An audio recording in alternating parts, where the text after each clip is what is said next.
Olá, meus irmãos, passando hoje nesse sábado, dia 21 de setembro, ofício festivo São Mateus, apóstolo e evangelista. Evangelho meditado hoje será o Evangelho de Nosso Senhor Jesus Cristo segundo São Mateus, lá no seu capítulo 9, versículo do 9 ao 13. Ao passar, Jesus viu um homem chamado Mateus sentado na coletoria de impostos e disse-lhe: segue-me. Ele se levantou e seguiu-o.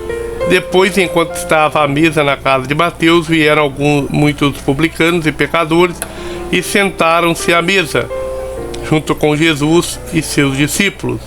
Alguns fariseus viram isso e disseram aos discípulos: por que vosso mestre come com os publicanos e pecadores?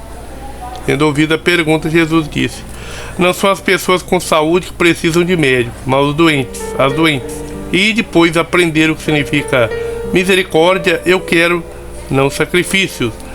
De fato, não é a justos que vim chamar, mas a pecadores.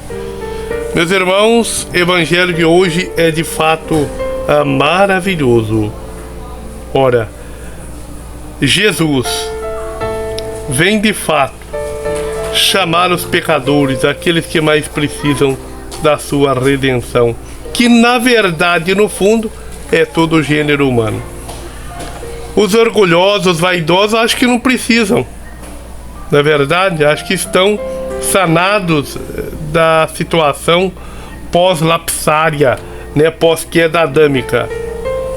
Não estão. Por isso, Jesus esvazia-se de si mesmo, assume a nossa natureza e nos salva.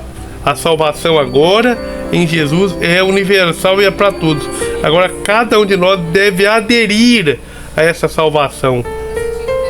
Então, o evangelho de hoje nos é muito claro. Os cobradores de impostos, nessa conversão de São Mateus, nesse chamado de São Mateus, apóstolo e evangelista.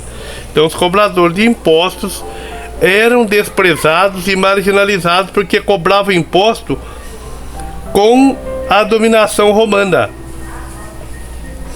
sendo um colaboracionista dos romanos. Estão cobrando impostos e, em geral, aproveitando muitas vezes para roubar.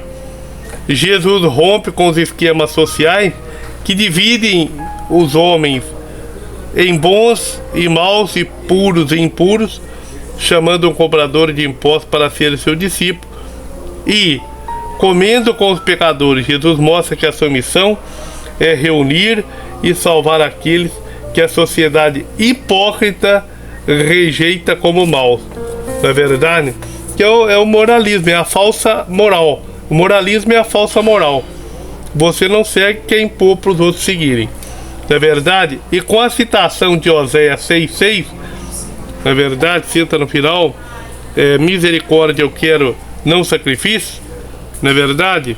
Então, está de fato dizendo o seguinte: que nosso Senhor Jesus Cristo, ao citar isso por meio de São Mateus, que escreve esse evangelho, então Jesus esclarece o sentido da missão que foi lhe dada e confiada pelo Pai. A justiça do reino é inseparável da misericórdia. Não é verdade? A lei dá o limite entre pecado e graça, mas aquilo que aconteceu com o pecado, a graça veio e superabundou. Então Jesus vai passando e vendo coisas e pessoas, presencia acontecimentos e se posiciona diante deles. Então, fazendo um resuminho do chamado de São Mateus, então passando em frente lá da coletoria de impostos de Cafarnaum, o coletor era Mateus, não é verdade? Então Jesus vê Mateus. Cafarnaum era o caminho aberto para Damasco. Por isso tinha um posto importante de arrecadação de impostos. Mateus, pelo que consta, era escriba e agora estava trabalhando para os romanos invasores. Para o povo judeu, ele era então aí um publicano pecador. É claro que Jesus conhecia o pecado daquele pecador, mas, sobretudo, estava interessado no pecador e não no pecado.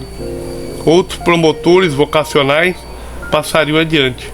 Afinal, Para o discipulado é preciso ser gente boa, se fosse entrar na escola farisaica. Só que às vezes a pessoa é tão boa que é incapaz de fazer até alguma coisa errada. Ora, então é melhor chamar o bom pecador, porque o escriba que se tornou discípulo do reino saberá tirar de seu tesouro coisas novas e velhas. Não é verdade? E tem que ter humildade. A humildade é a mãe de todas as virtudes. Então, assim escreve São Mateus: por ocasião do chamado de Mateus e das críticas que se seguiram, Jesus diz com voz firme: vão aprender o que significa misericórdia eu quero, não sacrifício, citando Oséias 6,6. Deus abençoe você, que São Mateus lá do céu rogue a Deus por nós, para que possamos crescer na fé, na esperança e na caridade, e afirmar como salmista no Salmo 18: por toda a terra difundiu-se a sua voz. Grande abraço, muito obrigado, curta e compartilha.